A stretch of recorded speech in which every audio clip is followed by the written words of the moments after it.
Hey guys, welcome to another episode of Tech Tuesday. I have Amanda and Stephanie with Arrow Senior Living. Usually when we talk culture kinds of things. Today we're going to talk technology, so this will be a little bit different flavored show. But before we get started, this.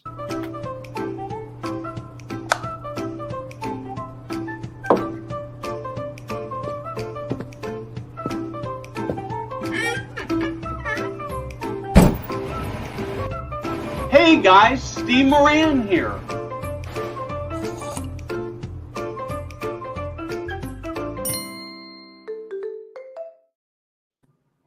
Stephanie, Amanda, thank you for joining us. We spent a little time visiting last week in Florida at Senior Living 100, which was an amazing event. If you're a sweet C-suite person and you haven't been, you should be there next year. You know where it is next year? It's at the Hotel Del Coronado. San Diego. Yeah. Have you ever been there? Oh, yeah. We actually have a little company history connection there. That's where the first, you'll get a kick out of this, CD-ROM that I wrote, a technology for sales training. I wrote it sitting on the beach at that hotel when I lived in Little Italy in San Diego. Really? Yeah. Well, I love that place. It's really a remarkable place. I've stayed there with my wife a few times. Been many years since I've been there, but when I saw that, I was so excited. So if you've been there, you're gonna want at Senior Living 100. You'll want to be there. If you're not, you should go. But we spent some time talking at Senior Living 100. As you know, this is Tuesday is all about tech. But before we actually get into it, just in case there's somebody who says, I don't know who Amanda and Stephanie are, and I don't know who Arrow is, why don't you talk to me a little bit about the organization, your philosophy, and then we'll jump into technology. Stephanie, you take that. You start. Oh, okay. I get the origin, huh? We are our roots are in sales consulting. We started off as a consulting practice, traveling the country, living in communities for the first 10 years of our career. And the last 10 to 12 years, we have been zeroed in on new development growth. We're predominantly a Midwest operator, and have developed 33 communities. So most of our properties have been every flaw we caused, and maybe we stumbled upon some successes along the way. But it's been an exciting platform to build. And the cool piece is most of the people in our company do not come from senior housing. So that's sort of a badge of honor that we think has helped us think just a little bit differently. So, Amanda, just because I want to make sure that you get put on the spot too, what's Arrow's secret sauce? What makes Arrow different, unique, wonderful from every other senior living organization out there? Well, I will probably say the same thing that every other senior living operator would say, but I believe it to be true. I think the thing that makes us unique are our people and our culture. We have written out a set of core values and business principles that, a lot of people, I think we live very true to them, and we make them a fabric of who we are every day that we operate. And so, and we have been lucky enough to find people who subscribe to those philosophies and who have dedicated their time to continuing to help us evolve and grow. And so I think it's our team of people that make us unique. Yeah, and I would say the one of the best evidences for me to that is, and we're seeing a little bit about it. We sort of did this short notice, so we don't have the same number of people from Arrow tuning in. But in the past times when we've had you on a live stream, it's just like this steady flow of love coming from the comments, and that says a lot, because trust me, there are companies where we have. Probably I shouldn't be saying this too late now, I guess. There are companies where I have people on and I know they've had plenty of time to tell them. And most of the time I don't see this kind of love coming through. And so that's very, very telling. So let's talk a little bit about technology. And I want to maybe start at a very high level and just talk to me about how you guys sort of philosophically look at technology and think about technology in the organization. And who do I pick on first? Stephanie? Always Stephanie. I'm only here for the fluff. She handles the marketing standards for the technology presentations. Good. Believe it or not, that's actually something we have to put a lot of thought into in creating a cohesive message. But I really ultimately, Steve, it started out of our consulting practice. We were very fortunate to work with a large Southern California company that owned theaters. Often Hollywood premieres would happen at their theaters. Actually, they've closed the doors on their theaters, but they were trying to get into senior housing at the time in their real estate platform, and hired us as consultants to teach them the business and really hand the reins off to them in their operations. They had some of the most impressive data analytics, and this was 2010, and how somebody running concessions could know exactly what they had sold at that moment, and the team could rally around real-time actionable information. And the thought was, could we lower the cost of living, or lower the cost of care, by engaging every single employee in trying to drive the outcome? And that really took a lot of my thinking around our sales principles and what we were doing in our consulting side, and was foundational in how we started developing our operating platform. I really attribute a lot of how I got inspired on tech and defining behavioral KPIs as a target to effectively deliver a more middle market affordable product for seniors. So I want to stop you here for a second. Oh, it sounds like you stopped anyway, but I want to come back to this thing you said. So your goal was to lower the cost of care. I'll be honest with you. I don't think that I've ever heard another operator say, my goal is to reduce the cost of care. I mean, I know people worry about expenses, but I've never heard anybody say that. And so how did you come up with that as sort of this driving principle? Well, I think we're going to have to change as an industry and talk, in this from this perspective. I think that's what's outdated and what's really bad about our operations as an industry, is that we aren't trying to improve outcomes and figure out creative ways to reduce costs. We're serving a very small group, and the bounty of individuals we could be serving, it may be only a few $100s worth of cost of care that separates us today. And I think it's that incremental improvement that would just be such a tremendous force of improvement and acceleration. We only see the path to get there through sales excellence, looking at stabilization as 100% instead of 92% or 93%, where a lot of the industry settles. And ultimately technology. Can we be more efficient with how we use shifts? And really manage our care aligned to our staffing models in a way that's creative, and reducing some of the administrative burden where possible. So how do you, so many questions. So how do you, there are, if we were to walk into Argentum in a couple months, we walk into the trade show, and walk the floors, we'd probably find 60-70% of the vendors are selling technology of some type today, right? And so it's really, really confusing. How do you go about taking a look at and figuring out what the right technology is? And then I know you've done a fair amount of work building your own technology, and how do you make those decisions? And so I know that's probably too many questions at one time, but there you are. Amanda, I don't know if you feel inspired by it, because I think our answer is sort of universal. It's like we just really think that a lot of the technology solutions out there are not that far out of reach of you doing it on your own.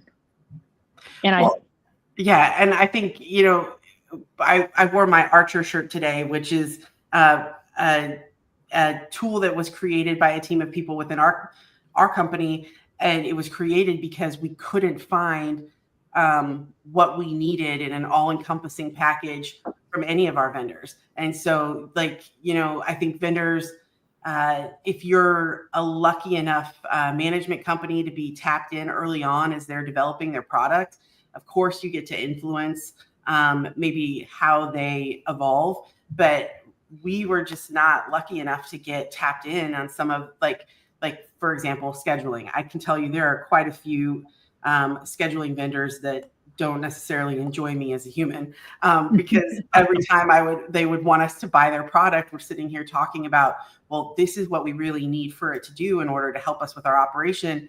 And no one could really match that model and would get frustrated with us, to the point where then a team of people ended up designing and creating a scheduling model that works perfectly for our operation. And since then, the other things that we need to make us stronger operators, they are finding ways to incorporate that into the Archer. So it's now its own app and a software programming system that is starting to incorporate a lot of different ways of how we operate into how it functions. So can you talk about what else is in Archer? Is this secret sauce you can't talk about? It's not secret sauce, I don't think. I mean, it was hard to create that.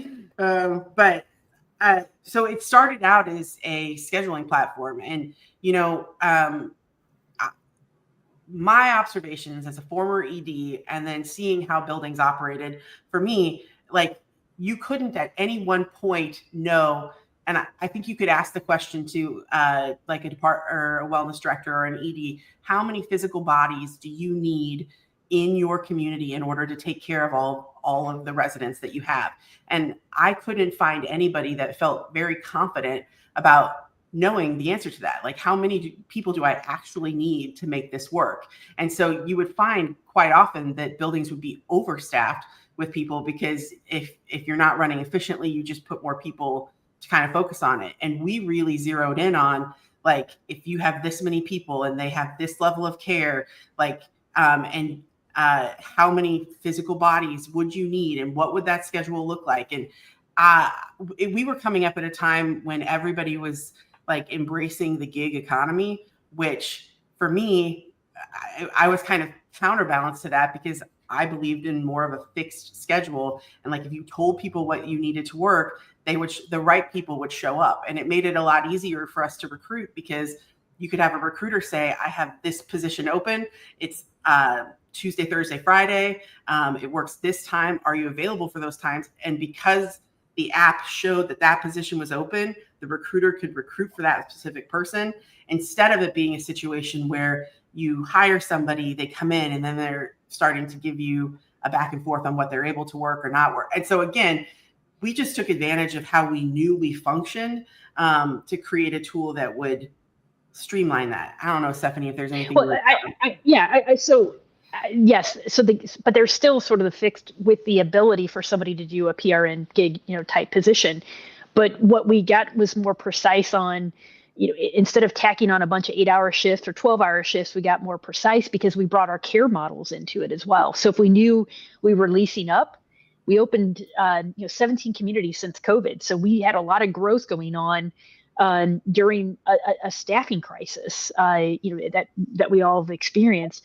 But we figured out how to be more precisely in our schedule, and having that oversight, centralizing it, also creating transparency, because we felt that our team members weren't always getting schedules out fast enough, and people need to be able to manage and live their lives. That's an important part of our commitment. But to build off of your question, Steve, so once we got the scheduling app, we've now started tracking employee insights and workflows. So most communities probably start their day with a stand-up meeting. You see a lot of businesses do that. We have automated the functions. So instead of just where before we'd have a checklist, you'd be running through metrics and keep data points. Now we're only spotlight focusing on where there may be an inconsistency. So a simple variance analysis. So people know where to put the time in communication like that. Either they can do it in advance, or it's it's a conversation point there with the key stakeholders at the start of the day. And it's really exciting to get that function down pat, because once we do that, we're starting to look at the weekly functions, the monthly functions, the quarterly functions. We're already rolling in our business planning and our reporting process on the same module, so we can see exactly where a community is at in their implementations. Those same that same tracker automates the communication to our investor groups. So we had a ChatGPT function that cleans up the writing and packages it correctly. And so stuff that used to take 30, 40 minutes at a time, we're saving in multiplying that benefit because we're doing it across lots of processes. We're at this point, saving maybe hours a month, hours a week, but that's over, every single employee. And it's like the magnifying, the multiplying effect of that small change is where we are starting to see some tangible impact on our costs. So, man, I've got like a list of 8 questions here already, but one of the things, and I'm going to drift a little bit from technology for a minute because I've been having this conversation with a number of people. So, as you know, the huge discussion in the industry about not enough people who work in senior living. And particularly that's been magnified with the current administration in Washington. And I find myself with a little bit different philosophy. While I would acknowledge that we are heading towards a shortage of sort of frontline workers, I actually think that as long as there are people working at McDonald's and Taco Bell and In-N-Out, and maybe not In-N-Out because I think it's a great place to work, but at all these places, that if we get the culture right, it should be those other places. It should be the fast food people and the Starbucks that are struggling and not us. Yeah. I think that the human element of it is what will differentiate us. Like that you can have an impact not on a moment that a cup of coffee might have, but you're having an impact on a life that's far more meaningful. I mean, we're here for the employees. Now, our greatest asset are our team members, but our team members are here for the service to the residents. If they didn't feel the joy and satisfaction of that, they would never stay in this industry. And we just got to do a better job at telling that story, I think, to attract people, into this space, and then also figure out ways to appropriately reimburse the amount of responsibility we put on people providing care.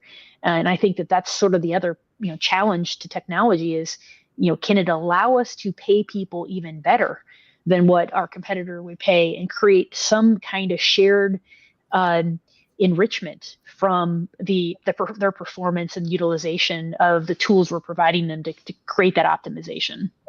Well, and again, I think too, the people who work within our communities, the amount of pressure that they face, the work that they do.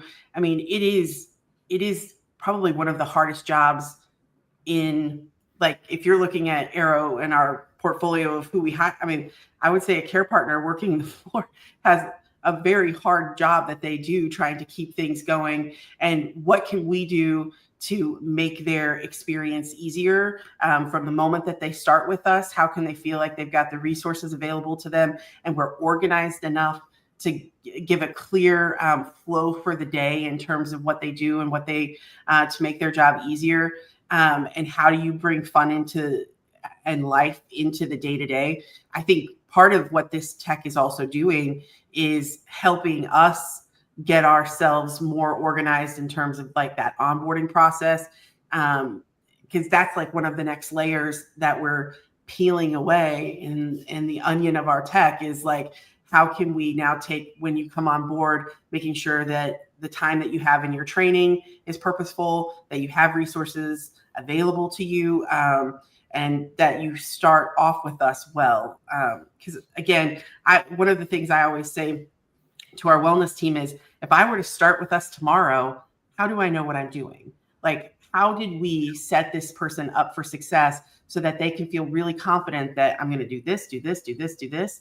And I think part of care management, I don't know that, I mean, I think it's a real talent for someone to be able to say, okay, these are all the tasks that have to be done today. Here's the most organized and efficient way to get them done. And I don't think that's happening in our industry right now. I think people are responding to call lights, or they're just whatever comes at them next. It's not purposefully planned. And so my hope is that the Archer what we're building creates that for our teams. So that's what. Go ahead, Steve. Sorry. Let me ask this question. I was talking about a guest on another podcast where the guest just took over, which is it was a fantastic show. And I said this is going to happen here, and so I'm going to butt in for a second. So one of the things that I would worry about, and you mentioned this just kind of in passing, Amanda, the idea of fun, because I think fun is just incredibly important in everybody's workday. And one of the things I would worry about, maybe not so much for you, but if somebody else were listening to this and saying, oh, I'm going to create this checklist, is that they make people more efficient. So you just make them work harder and you actually make it less fun. How do you make that all happen? You build in time for the fun. So like, this is one of the things I hope that nobody hates me for this, but in our company, one of the ways that we had chosen to embrace DEI was creating a traditions program. And it's my goal that every month, every year, we are adding a new tradition to celebrate. And so it's an opportunity for us to learn about other people in the world and other things that are going on. And we're now 4 or 5 years into this. And so every month there is quite a lot to do in order to we just celebrated Purim. We're getting ready for the month of April is all about Earth Month. So there are lots of different events that are happening all throughout the month of April. And so if we can create a more efficient work schedule, I want our care partners and our servers to be a part of those events. We created a Marvel Cinematic Universe experience so that we would watch all of the Marvel movies through the winter months. I didn't want that to be like something that a resident services director would put on and then walk away. I wanted a server to be able to sit down and be a part of the experience and answer questions. And so if you're going to participate in the fun, you have to get the work out of the way. And so it's like, if we can create a more efficient way to get stuff done, then we get to spend the time relaxing, engaging in events. And this is the kickoff of National Laugh at Work Week. So I didn't know if you knew that today was the first day. And so we have a bunch of things planned every day this week, all about trying to get people to laugh. Did you see the dad joke videos we got right before we went on? Yeah, I did. But so again, you still have to be able to get your work done, but how can you get it done so that you can then also play and work? But I have to correct Steve on this one. It's not a checklist. These are spotlights. So not everything on a checklist needs to be tracked because it's done automated. It's not necessary. It's been internally validated. So what I think is different is we're narrowing down the areas of where somebody needs to focus in a spotlight so that it's creating the efficiencies, more time for resident and employee engagement or employee to employee engagement. Okay, there's a comment. I love that. There's a comment here I got to come back to, this one. So what's the energy bus? Well, so I assume that's in it because I don't know what that means. I assume you guys do. Oh, wait. Okay. Hold on. Shannon, if you are listening, we need to send Steve an energy bus book. So we spent the whole first part of the year doing individual retreats every single week with each of our service areas. And Tracy Cecil, one of our regional ops directors, had read the energy bus book and she encouraged us to read it. And it is a very quick read, Steve, but it has a very simple philosophy that we've kind of embraced in terms of you want to make sure that you have the right people on your bus who are bringing energy. You don't want an energy vampire that comes and sucks all of the fun out. And so it was a really good read, and we've kind of incorporated it into our focus this year. Fantastic. Okay, we got about 6 minutes left. We haven't even touched on the thing that I sort of thought was going to be our primary topic, so I'm going to get to it. Where does AI? So actually, I have one more question about Archer. Do I see a new software offering coming out of Arrow as becoming a tool that is going to hit the market? Amanda and I are probably on different pages. I think that every operator is going to find the need to develop their software for their own solutions and can figure out a way to do it more cost effectively than paying for third-party solutions. This is so uniquely built to us that I can't imagine that others, and it was painful, Steve. Not everybody wants to embrace, so it was a lot of working through it with all of our leaders to get us to this point. I think I'm with Stephanie. I think most operators will create their own internal. Yeah. Well, I wish I wish I were that optimistic. I kind of think that people won't, and that people would look at that. I mean, I'm thinking if I were an operator watching this, I'd go, oh man, I wonder how much, if I can pay them $1 billion so I can my organization, maybe have the back end code so I make some changes. But anyway, so let's talk about AI. As you guys know, my audience knows, I love AI. I think it is transformational. I know you guys are doing a bunch of stuff with AI, and it seems like in the AI world, there's sort of this bifurcation. One has to do with data, and the other has to do with more creative pursuits. So I just love to have your thoughts on all of that, and maybe you don't see it that way. I think it's both. I'll let Amanda speak on the creative pursuits, because I know she oversees our marketing team and is constantly in the world of that for creative purposes. But I really think it's the superpower that we can enable just about anyone with that is replacing mundane, boring tasks. I just can't believe how many different ways we can utilize it. And I think the biggest thing is when it's working behind the scenes so that it's eliminating something from your checklist that we were talking about earlier. Now you have tangible value. That's Derek Harris is at the PCC Summit conference right now. But his whole theory as our wellness analyst is that he wants to allow nurses and caregivers more time with residents in providing care. Like that has gotten lost, both in implementing technologies that are clunky, to just with a job crisis. There's just less time to do to be involved and make that human connection. And I really think that's what makes our industry great. So anything that's going to get more time for that kind of engagement, I think is what is promising about AI. Well, and I think too, I can't remember what conference we were at, but somebody had mentioned that the best way to use AI, or they think it will be the best way for our industry, is through as like an assistant.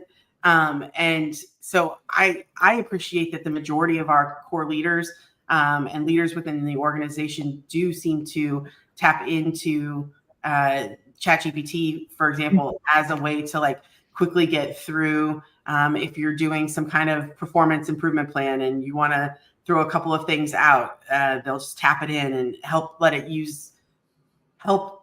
AI get a crux of something to like base off of. And we use it for marketing. I mean, the Marvel Cinematic Universe piece, we were just like, we want to do this. How many movies? What order should it be? And like within like literally 7 seconds, we had our entire event planned out, which I think before it would have taken somebody to go through the list of movies and map it out on a calendar. I mean, so we've just found ways to make it assist. Yeah, I talked to you a little bit about this last week. A lot of the audience know we have been working on a new membership site for practical things that people can do to do leadership. And so starting to reach out to C-suite leaders about getting bulk purchases for their companies. And so I sat down and wrote this long email that I was really quite proud of. And I dumped it back into ChatGPT and said, fill in the blanks, make it better. And it was shocking how much better it made it, right? Yeah. I mean, I can still outright it for content and articles and that stuff, but it just, and if I hadn't given it good input, it wouldn't have given me good output, but it just made it better. So, yeah. What about data insights? I know you have data scientists on board. I assume you've sort of solved the data lake problem. Are you starting to see, besides just snapshots, seeing predictive kinds of things? Yeah, absolutely. I think what is kind of fun is we've got our delivery of care mapped. We can get a kind of a heat map of when care is being provided. It's one of my favorite things to dial into on one of our wellness insights. As we can face a specific challenge in a community and see, we use that recently to figure out that we were waking residents in memory care way too early and creating a workflow challenge for us. Like it's that part is huge. What I want to caution though is when you first get started, you're just going to try to find where's normal, and you're going to learn that your outliers, good or bad, or perceived good or bad, are going to tell you a lot about what to disregard and how to find that middle, and watching the movement in your middle to grow. And I think, from that, being kind of committed to weighing through a bunch of information to try to find my true north, or our true north in the information, you're only going to see like small steps at this point. But I am surprised when we start to map out the progression of changes, even in the last 12 months, where take, for example, we had a challenge we were trying to achieve during first quarter. We got it done faster than we expected. And it was an Archer implementation. And it went even further than I expected. So I do think there's a flywheel like component. You get speed as you go. You just got to get started. You just have to start understanding what you're not doing well, what you might be doing well, how to create a consistency around a normal process and ensure everyone is following that process, because then the data insights and the improvements will come. You just have to be patient in between. So did you struggle at all? Maybe this didn't happen to you, but I'm betting it did. That as you started looking at what normal was, you had some areas where you went, "Oh man, that's not very good." Oh, we still feel that way, because every time we gain an insight, we were like, "Oh my God, how did we let that go on?" I mean, it's we've now got every single department with key data insights on behaviors.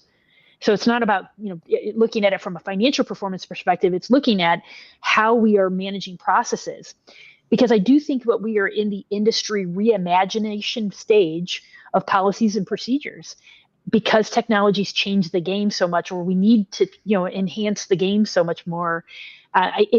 We are still kind of, I don't know, grossed out by our own situation we uncover, but it's now we know we can get this better. We can get this buttoned up.